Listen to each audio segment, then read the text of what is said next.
Un comentario al Evangelio de Juan. Video número 6. Juan, capítulo 1, versículo 3. Todas las cosas por Él fueron hechas, y sin Él nada de lo que ha sido hecho fue hecho. El contenido de este versículo no debe separarse ni de los dos primeros ni de los dos siguientes, 4 y 5. Porque los conceptos transmitidos forman un solo pensamiento, una misma idea. Desde diferentes ángulos, todos los conceptos de estos versículos están entrelazados en un mismo propósito, que iremos viendo a través del breve análisis de sus correspondientes frases, que son en total 6, formando una sola unidad de pensamiento. Vayamos a la primera. La sección A del versículo 3. Dice, todas las cosas por Él fueron hechas. Todas las cosas que tenemos aquí. Esto abarca la totalidad de la materia y de la existencia, pero en este caso considerada individualmente más que como universo. Todas las cosas se refiere a todas las realidades existentes, excepto, por supuesto, Dios mismo. Todas las cosas, una a una, fueron creadas por medio de este Verbo divino. Así expresa Juan la gran verdad que Cristo creó todas las cosas. Todas las cosas contempladas distributivamente, una a una, sin ninguna excepción. Todo ha sido hecho por la palabra, es decir, el verbo. La segunda frase dice, por Él fueron hechas. Así, en este caso, Juan resalta dos hechos. Uno, que el mismo verbo no fue creado, como resalta esta realidad, esta frase. Por el tiempo verbal utilizado en los versículos 1 y 2, el verbo existía eternamente. Para expresar este pensamiento se emplea 4 veces el tiempo imperfecto en los versículos 1 y 2. Esto a través del vocablo era, del griego en. En el principio era el verbo, y el verbo era con Dios, y el verbo era Dios. Este era en el principio con Dios. La utilización del imperfecto del verbo ser, estar, existir, ubica a la palabra, el verbo, fuera de los límites del tiempo y el espacio, pues ninguno de ellos, tiempo y espacio, existía en arge o en el principio, según Génesis 1. El tiempo imperfecto es aquel que representa una acción o un estado mantenido o repetido en el tiempo pasado. Es decir, el uso de este tiempo verbal en el término era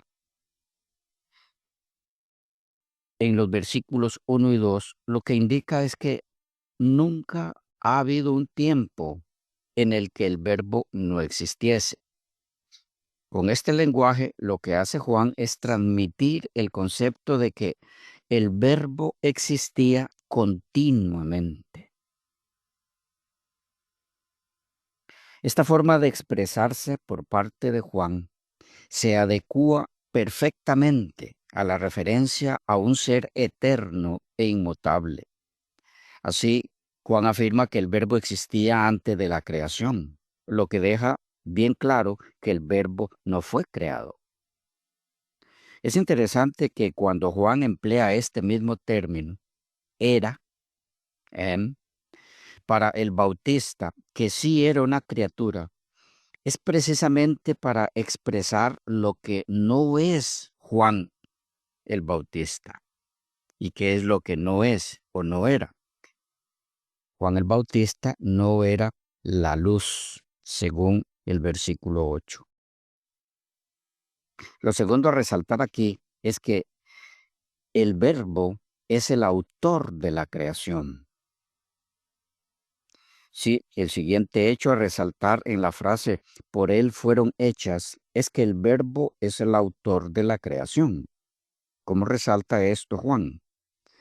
Cambiando el tiempo verbal en los vocablos que emplea en los versículos 3 al 5, el 6 y el 14, mientras que para el verbo, el Hijo, se emplea el imperfecto era, el griego en los versículos 1 y 2.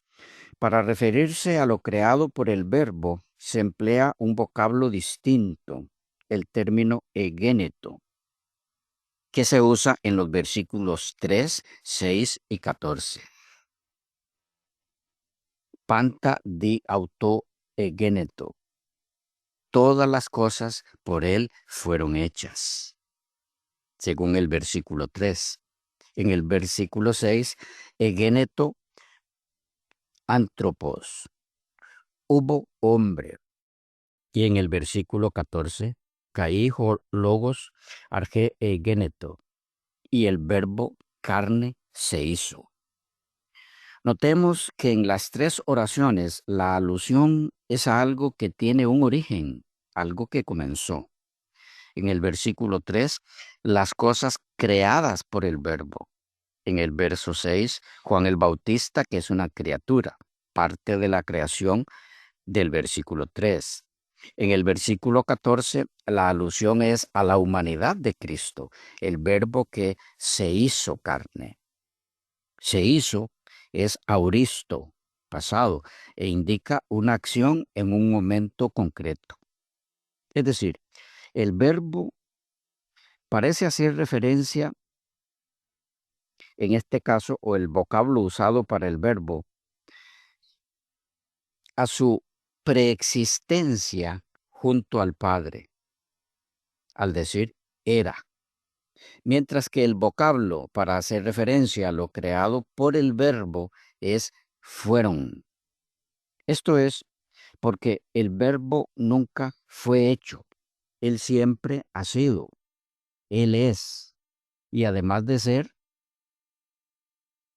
el que es también el autor de todas las cosas que vinieron a ser por medio de él, y por lo tanto es imposible que él sea parte de esa creación hecha por él. Con el uso de era en los versículos 1 al 3, Juan está haciendo una afirmación absoluta sobre la eterna existencia del verbo. No llegó a existir ni hubo jamás un tiempo en que el verbo no era. Alba Hovey sintetizó el uso de estas dos formas verbales, era y fueron, por Juan, en referencia respectiva, una al verbo y la otra a lo creado por el verbo, de la siguiente forma. Dice Hovey, él, el verbo, ya existía cuando lo que no existía antes comenzó a existir. Su existencia, pues, la del verbo, es sin principio o eterna.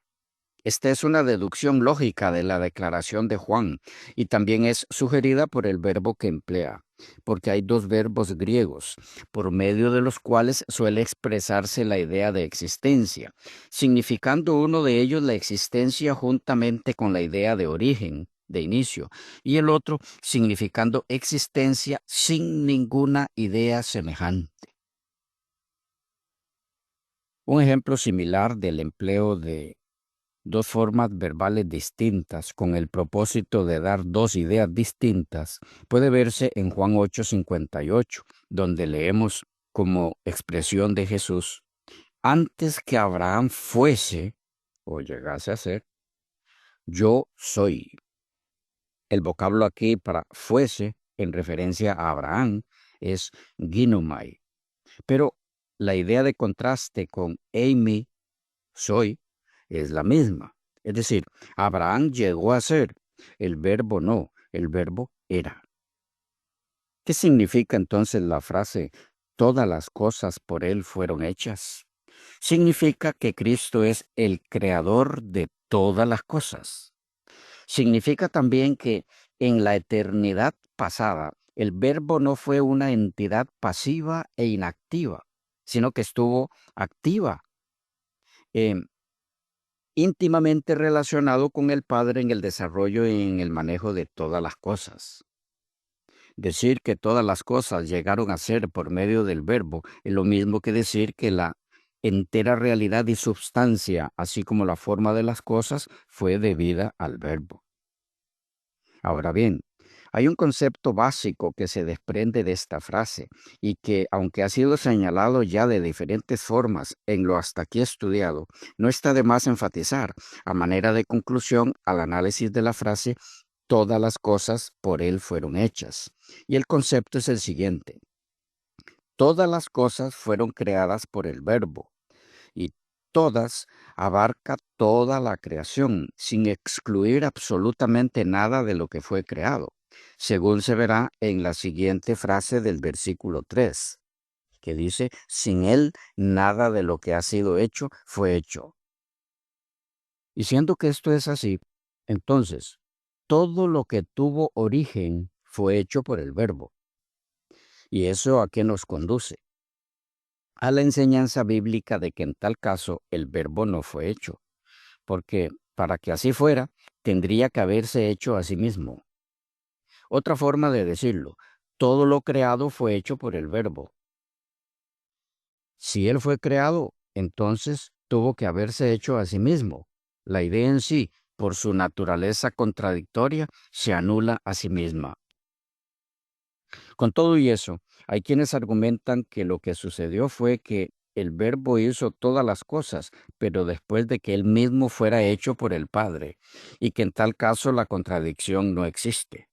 Pero, para que ese razonamiento sea aceptable, habría que encontrar en algún lugar de la Biblia que una es la creación hecha por el Padre y otra la creación hecha por el Verbo, el Hijo. Y resulta que lo que encontramos en la Biblia es un concepto muy distinto a ese. Lo que nos enseña la palabra de Dios a través de diferentes formas es que la creación, que es un acto único, pues no se habla nunca en las escrituras de dos creaciones, fue realizada en conjunto. Es obra procedente del Dios compuesto por los tres seres de la deidad. En la creación única, de donde se originaron todas las cosas, vemos la obra conjunta de los tres, o lo que es lo mismo, los tres participaron en la creación única de todas las cosas. Que en la creación única participó también el Espíritu Santo no es tema propio de este estudio. Lo vemos en otras temáticas, pero que esa creación única de todas las cosas fue obra conjunta tanto del Padre como del Verbo, puede verse, entre otros textos, en los siguientes. Primera los Corintios 8, 5 y 6, Hebreos 1, 1 y 2, Apocalipsis 5, 11 al 14. Uno entre tantos para meditar, porque de Él y por Él y para Él son todas las cosas. A Él sea la gloria por los siglos. Romanos 11:36. ¿Por qué decimos que el Dios aludido aquí es el único Dios formado por más de un ser o por más de una persona? Es simple entenderlo. Es el mismo texto el que nos dice eso. Veamos. Se dice de ese Dios único que por Él son todas las cosas. Bien, ¿qué significa eso? Que todas las cosas, sin excepción alguna, fueron hechas por Él. De Él proceden. Pero si resulta que luego hay alguien aparte de este Dios único del que proceden todas las cosas, que también hizo todas las cosas, en ese caso el Verbo, después de haber sido creado por el Padre Él mismo, entonces tendríamos por un lado al Padre creando todas las cosas, incluido al Verbo, y luego al Verbo trayendo la existencia otra vez a todas las cosas. Y la idea aquí ni siquiera sería que al Padre en su acción creativa de todas las cosas le faltaron algunas, sino que en realidad no creó nada. puesto que el Verbo hizo todas las cosas, y para que eso pueda ser verdad, no tendría que haber nada antes de todas las cosas. Podemos ver cómo la idea de la Watchtower, de que una es la creación por el Padre y otra la creación por el Hijo, solo puede conducir a un laberinto de contradicciones. Pero, aún así, conscientes de eso, el cuerpo gobernante de los autodenominados testigos de Jehová, con el velo aún puesto sobre sus corazones, se aventura a ir un poco más adentro de ese oscuro razonamiento de dos creaciones, argumentando que en la primera creación por el Padre lo único que se hizo fue al Verbo, y luego en la segunda creación en la que participó el Verbo se hicieron todas las cosas. ¿Cuál es la problemática con ese razonamiento? Está en dos direcciones. Uno, si la primera creación fue solo la creación del Verbo por parte del Padre, entonces el Padre no tendría por qué ser alabado por la creación de todas las cosas, sino solamente el Verbo. Pero las Escrituras incluyen al Padre en la adoración al Creador de todas las cosas, tal como al Hijo. Dos, si el Verbo fue la primera creación del Padre y en tal caso Él como creado es parte de todas las cosas creadas por el Padre, entonces el Verbo no tendría por qué recibir alabanza por la creación de todas las cosas, puesto que en esas todas estaría incluido Él mismo como la primera cosa creada, lo que lo descalificaría como creador de todas las cosas, a menos que se hubiera podido crear a sí mismo. Como puede verse, la clave aquí está en la frase inclusiva, todas las cosas. Todas no pueden nunca significar algunas. Si fue el Padre solo el que hizo todas las cosas, ya al Hijo no le quedaría nada por hacer y viceversa. Pero en la Biblia lo que encontramos es que tanto el Padre como el Hijo son alabados por la creación de todas las cosas. Por lo tanto, solo queda una forma lógica, razonable de entender la frase, la de la creación conjunta y única. O lo que es lo mismo, la creación de todas las cosas fue solo una vez y fue obra de ambos al mismo tiempo y del Espíritu Santo, tema a tratar en otra sección. El intento fallido de la Watchtower de solucionar el laberinto teológico en el que entraron al incluir en sus creencias la doctrina arriana del verbo creado, añadiendo en Colosenses 1, 16 al 20 la frase las otras en 5 ocasiones, fue un intento que nació muerto. ¿Por qué? Porque está basado en una añadidura a las escrituras griegas que no se refleja en ningún manuscrito de la epístola a los colosenses. Ahora bien, ¿no es el Dios Trino quien trajo a todo a la existencia a través del Verbo? Sí. Si es así, entonces, ¿por qué la gloria para el Hijo en Colosenses 1, 15 al 20? Porque precisamente es una epístola a los colosenses donde se enfatiza que en el Hijo habita corporalmente toda la plenitud de la deidad. Colosenses 2:9. Por esta razón, alabar al Hijo es alabar al Padre y al Espíritu. Honrar al Hijo es honrar al Padre y al Espíritu. Esto es así para que todos honren al Hijo como honran al Padre. El que no honra al Hijo, no honra al Padre que le envió. Juan 5:23, Reina Valera del 60. Y en esto hay todavía más y mucho más que sondear, porque el mismo hecho de que el apóstol Juan mande honrar al Hijo es una evidencia más de las tantas acerca de la deidad del Hijo, de la no creación del Verbo, porque si el Verbo hubiese sido creado, honrarlo sería idolatría. Así lo expresó el apóstol Pablo, en referencia a los que se inclinan para adorar a las criaturas antes que al Creador, por lo cual también Dios los entregó a la inmundicia en las concupiscencias de sus corazones, de modo que deshonraron entre sí sus propios cuerpos, ya que cambiaron la verdad de Dios por la mentira, honrando y dando culto a las criaturas antes que al Creador, el cual es bendito por los siglos. Amén. Romanos 1, 24 y 25. Según la Biblia aquí, honrar al Verbo, si éste es criatura, equivale a practicar una mentira. ¿Por qué? Porque la adoración implicada en la honra indicada en la Biblia de la criatura hacia el Creador lleva en sí la idea de esa honra que es ofrecida por la criatura, porque ésta es consciente de su inferioridad en relación con el ser a quien honra. Es decir, la criatura inferior honra al ser superior. Pero si en el caso del Verbo, él también es criatura, honrarlo como lo ordena el Evangelio sería una contradicción y un engaño. Contradicción porque Pablo dice que no debe honrarse a la criatura, y mentira porque no estaría en ese caso dándose la relación de criatura honrando al Creador, sino de criatura honrando a criatura, en el caso de los humanos, a Cristo, si Él fuera creado, o lo que es lo mismo, idolatría. El razonamiento de la Watchtower insiste en que honrar al Hijo no es problema aun cuando Él es criatura, puesto que con eso solo se reconoce que es una criatura, pero superior a las demás. Ese argumento también nació muerto por dos razones.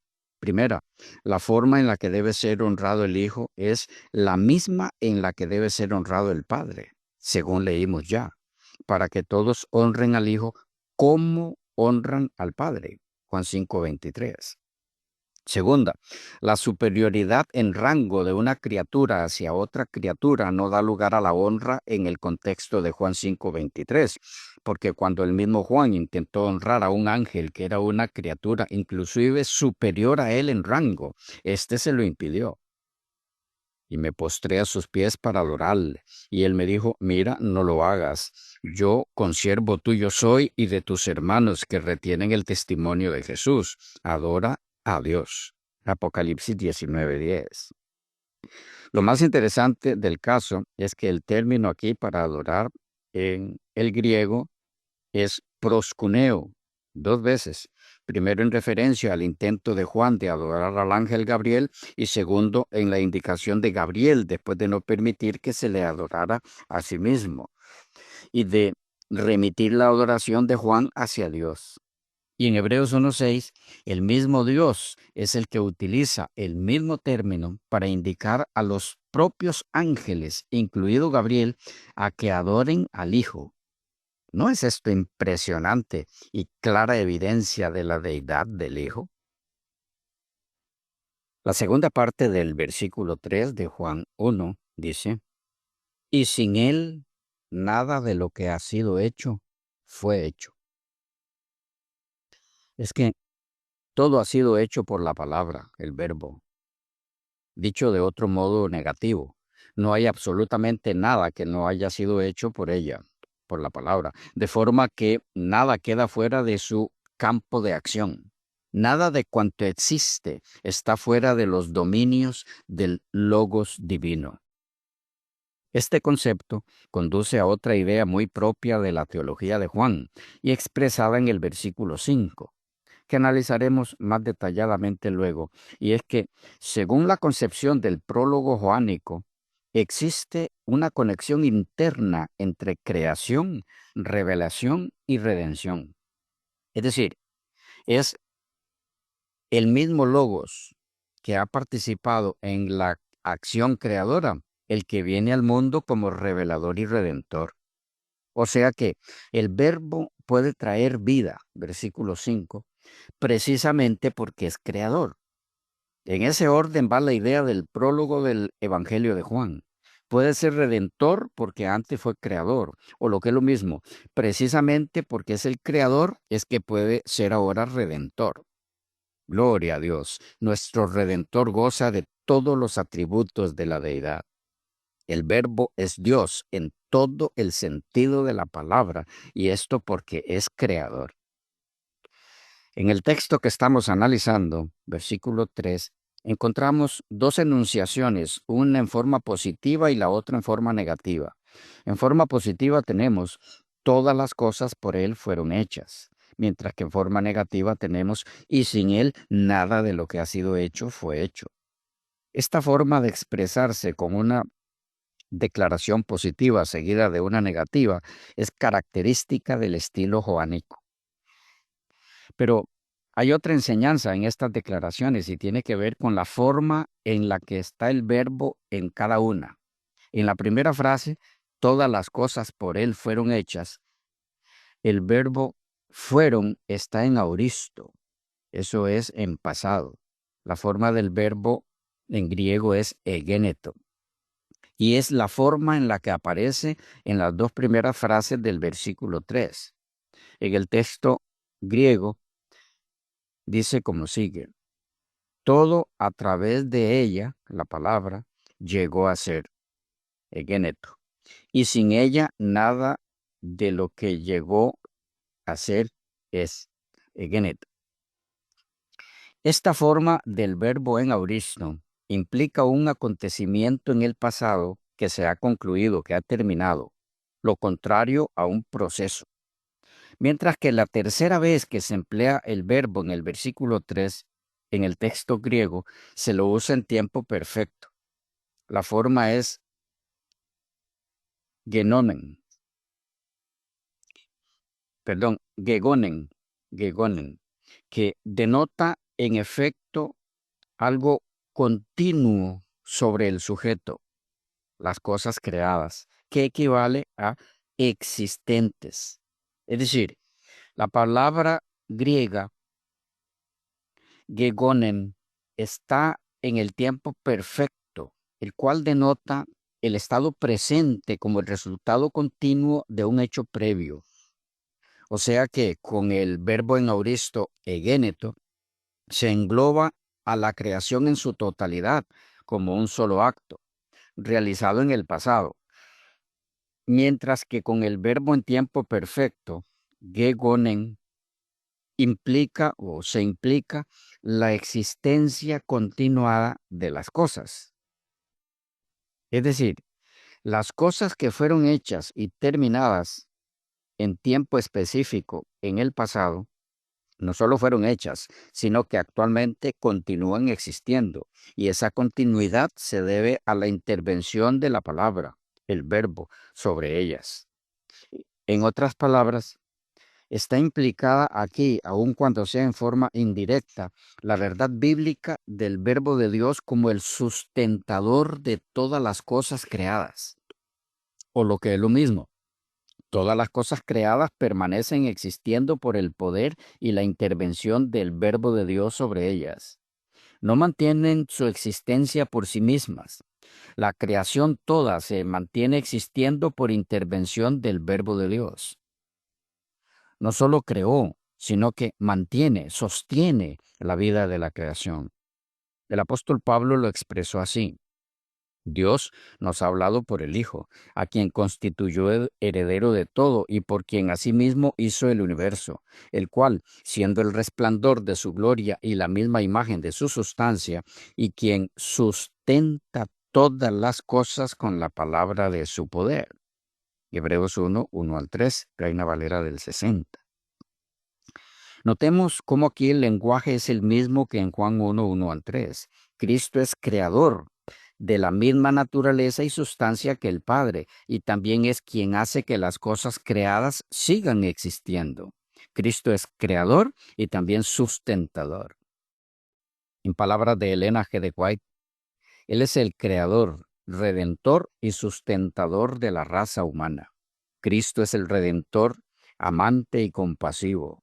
Los hombres y las mujeres se fortalecen en su poder sustentador para resistir el mal. Los que están relacionados con Jesús están en unión con el hacedor y sustentador de todas las cosas. Tienen un poder que el mundo no puede darles ni quitarles. Han sido comprados por precio por la muerte del unigénito Hijo de Dios. Sus corazones siguen latiendo. De esa pulsación depende su vida. Su latido es independiente de la voluntad de ustedes. Comen y beben con indiferencia negligente, pero el cuidado protector de Dios sobre ustedes es incesante. Controla el flujo y el reflujo de la corriente vital. ¿Dónde está la gratitud que debiera levantarse de los labios humanos por su cuidado sustentador? ¿Dónde está su reconocimiento por su incesante desvelo? Despierten, despierten. Abandonen el orgullo y olviden su postura de indiferencia. Dad gracias en todo. Primera a los Tesalonicenses 5:18. Por el poder sustentador de Dios mediante Jesucristo. Leímos de El Ministerio de la Bondad, página 59. Testimonios para la Iglesia, tomo 9, página 121. A fin de conocerle, página 315. Alza tus ojos, 5 de febrero. Y Nuestra elevada vocación, 16 de noviembre. Ahora bien, la frase "y sin él nada se hizo", con el verbo en tiempo perfecto que, como ya vimos, implica continuidad, y colocada aquí por Juan en paralelismo antitético con todo lo que fue hecho, refuerza y totaliza esa primera afirmación. Todo fue hecho. Y esta idea de que nada de lo creado subsiste sin la intervención del Verbo de Dios a través de su poder sustentador se comprende mejor con el paralelo que encontramos en 15:5. Sin mí no podéis hacer nada. Así como en el orden sobrenatural hay que permanecer en Jesús, porque sin Él, fuera de Él, nada podemos hacer. Así también en el orden natural de la creación, nada ha venido a la existencia más que por Él y en Él. Por otro lado, a manera de conclusión del versículo 3, hay que decir que la doctrina juanina del verbo creador tiene sus antecedentes en el Antiguo Testamento, principalmente en los textos que tratan de la palabra creadora, Génesis 1, Salmo 33:6 y otros, y de la sabiduría personificada, Proverbios 8:22 al 31. Isaías en particular explotó la teología de la palabra de Dios. La palabra de Dios es el órgano de sus predicciones. Isaías 46, 10 y 11. Es la palabra creadora que llama al universo entero. 48, 13. Es la palabra irrevocable. 45, 23. Es la palabra que se asemeja a la palabra creadora del Génesis. 44, 26 al 28. Es la palabra eficaz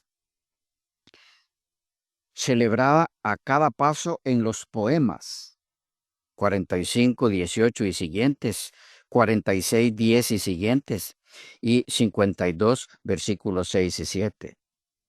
Además, Deuteronomio 30, 14 proclama, porque muy cerca de ti está la palabra. Y también puede verse el capítulo 4, versículos 30 al 32 de Deuteronomio. Los principales paralelos teológicos del Nuevo Testamento que subrayan la función que Cristo palabra y Cristo sabiduría ejerció en la creación, la encontramos en 1 Corintios 8:6, Colosenses 1, 16 y 17, Hebreos 1 y 2. Y con esto cerramos nuestras observaciones sobre el versículo 3. Nos encontramos en la próxima ocasión, si el Señor lo permite, para algunos pensamientos sobre los significados, las lecciones, las enseñanzas del versículo 4. Por ahora, bendiciones del Señor y hasta la próxima.